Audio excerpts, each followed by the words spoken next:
Halo sob, berjumpa lagi di channel Kedai Kopi. Vivo Indonesia resmi merilis Vivo V30 Pro di Indonesia. Membawa tagline Ultimate Portraits, smartphone ini menghadirkan modul kamera hasil kolaborasi dengan Zeiss, serta teknologi all new Aura Light Portrait. Nah, bagi sobat yang tertarik untuk meminangnya, alangkah baiknya simak dulu 9 kelebihan dan kekurangan Vivo V30 Pro. Tapi sebelum lanjut nonton, jangan lupa ngopi dulu. Kalau sudah, silahkan like dan subscribe channel ini agar bisa berkembang dan bermanfaat bagi semua orang. Pertama, pengalaman fotografi epic.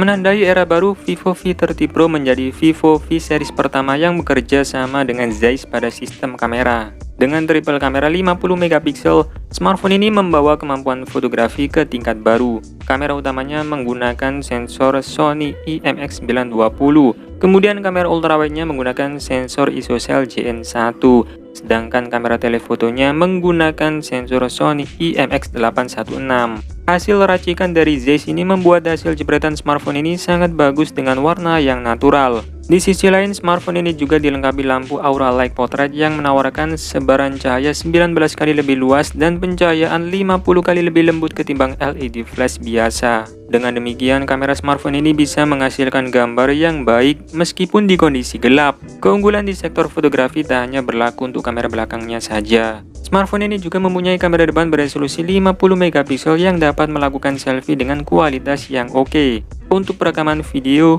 kamera utama dan kamera depannya bisa melakukan perekaman video hingga resolusi 4K 30 frame per second. Kedua, desain slim dan premium. Vivo V30 Pro mengusung 3D curve design dengan bagian layar dan belakang yang melengkung. Bagian belakangnya terbuat dari material kaca dan terdapat kamera yang disusun dengan format 4x4 di dalam modul persegi. Kemudian di bawah modul kamera tersebut terdapat ring light berbentuk kotak yang dinamakan Aura Light. Ring light ini dapat mengcover area penyebaran cahaya menjadi lebih luas. Hadir dengan dua varian warna yang stylish, yakni hijau khatulistiwa yang menggambarkan keindahan alam dan hijaunya Indonesia, sementara hitam vulkanik hadir sebagai pilihan warna yang netral. Bodinya punya ketebalan 7,45 mm dengan bobot 188 gram. Bodi yang tipis, ringan, dan punya sisi lengkung membuat sobat merasa nyaman saat menggenggamnya dalam waktu lama. Smartphone ini adalah salah satu smartphone tertipis dan teringan dengan baterai 5000 mAh. Ketiga, baterai awet charging kencang. Vivo V30 Pro dibekali kapasitas baterai standar yaitu 5000 mAh. Namun tingkat ketahanan baterainya patut diacungi jempol. Untuk menonton YouTube video playback 1080p, smartphone ini bisa bertahan hingga 23 jam 45 menit. Agar baterainya cepat terisi penuh, diberikan dukungan 80 watt flash charge. Dari pengujian yang dilakukan oleh Jagat Review, mengisi baterai dari 0% hingga 100% perlu waktu 45 menit saja. Tidak ketinggalan diberikan Ultra Large Smart Cooling System untuk menjaga suhu perangkat tetap optimal selama penggunaan berat. Vivo mengklaim baterainya juga mempunyai masa pakai yang lama. Kesehatan baterai smartphone ini tidak akan berkurang sampai di bawah 80% untuk 1600 siklus pengisian daya penuh atau sekitar 4 tahun penggunaan. Keempat, layar spektakuler. Vivo V30 Pro sudah menggunakan 1,5K AMOLED display di mana layarnya dapat menghasilkan warna yang tajam dan cerah. Layar smartphone ini mendukung refresh rate hingga 120 Hz, sehingga scrolling bisa lebih mulus dan grafik gaming jadi lebih memukau. Untuk menonton konten HDR juga nyaman, karena punya kecerahan puncak hingga 2800 nits. Sobat juga bisa menonton film di berbagai platform dengan nyaman, karena layarnya sudah mengantongi sertifikasi Wideview L1. Vivo juga menyematkan fitur anti-fatigue curve 2.0 yang dapat melindungi mata pengguna dari lelah dengan mengurangi intensitas cahaya biru. Kelima, RAM dan ROM lega.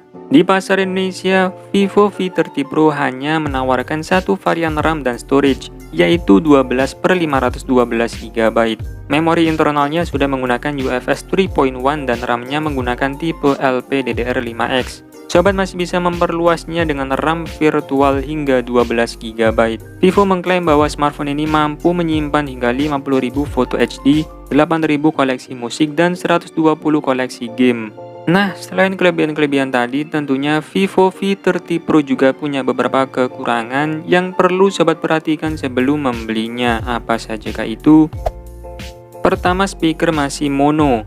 Speaker yang digunakan Vivo V30 Pro cuma satu alias masih mono. Artinya speaker smartphone ini hanya dapat menghasilkan satu saluran suara saja, di mana akan kurang maksimal saat digunakan untuk memutar musik atau menonton video. Sekarang sudah banyak smartphone 3 jutaan yang sudah dibekali dual speaker dengan kualitas audio yang bagus dan imersif. Tapi Vivo V30 Pro yang termasuk mid-range kelas premium hanya dibekali satu speaker saja. Kedua, tanpa pelindung layar. Dijual dengan harga yang mahal, hadirnya pelindung layar di Vivo V30 Pro juga perlu dipertanyakan. Vivo sama sekali tidak menyebutkan apakah layar smartphone ini sudah dilapisi kaca pelindung atau belum.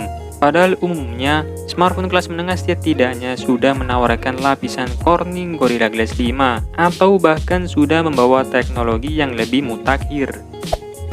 Ketiga, masih mendukung IP54. Vivo V30 Pro adalah smartphone kelas menengah atas yang sudah mengantongi IP54. Sebenarnya IP54 ini sudah cukup bagus untuk melindungi perangkat dari goresan dan cipratan air. Namun mengingat smartphone ini masuk ke kelas menengah atas, maka dari itu seharusnya sudah mendukung sertifikasi IP rating yang lebih tinggi. Sudah banyak smartphone di kelas harganya yang sudah dibekali dengan IP67 atau IP68. Keempat, masih menggunakan USB 2.0. Vivo V30 Pro menggunakan USB Type-C 2.0 yang mendukung koneksi OTG. Tapi sayangnya sekarang sudah banyak smartphone kelas menengah yang menggunakan port USB 3.2. Bahkan sudah ada yang mendukung display out seperti Sharp Aqua Sense 8. Nah, setelah mengetahui kelebihan dan kekurangan dari Vivo V30 Pro, maka sobat bisa mempertimbangkan apakah smartphone ini worth it dibeli atau tidak. Oke, terima kasih sudah menonton video ini, semoga bermanfaat. Dan seperti biasa, saya admin Grekopi pamit undur diri. Sampai berjumpa lagi di video menarik berikutnya. Bye-bye.